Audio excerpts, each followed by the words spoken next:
ভাই ও আবার কিন্তু কমার্স কলেজ থেকে ইঞ্জিনিয়ারিং এ পাশ করছে। তুই বেটা আসলে একটা ডায়াবেটিক্সের রুগী বেটা। একটু পরে পরেই তোর গাড়িতে বেটা এই সমস্যা হয় ওই সমস্যা হয়, আসলে কোনো সমস্যাই হয় না, তোর মনের ভিতরে সমস্যা বেটা। দাস আমরা গাড়ির সম্বন্ধে তুই কি বুঝছ? তোর কোনো গাড়ি নাই লিগে তুই বুঝছ না বেটা, চাক্কাটা ঘুরে এটার একটা ব্যাপার আছে। এই কর চল ভাই, কালকে আমি একটু দেখে রেখে ঠিক আছে। তুই এক কাজ কর, পাউডার একটু ধুয়ে যা। পাও তো মুখে। তুই যে 3 দিন আগে গোবর পাড়াইছিলি, তোর মন নাই? এ বেটা এই 2-3 দিন আগে গোবর পাড়াইছি, হ্যাঁ এখনো আছে।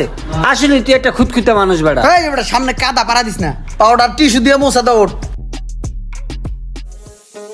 গাড়ি না যত্ন করলে গাড়ি অবস্থা হয়ে যায়। স্যান্ডেল পায়দা ওঠন যাইব না, স্যান্ডেলটা সুন্দর করে সাইডে ধুয়ে দিই।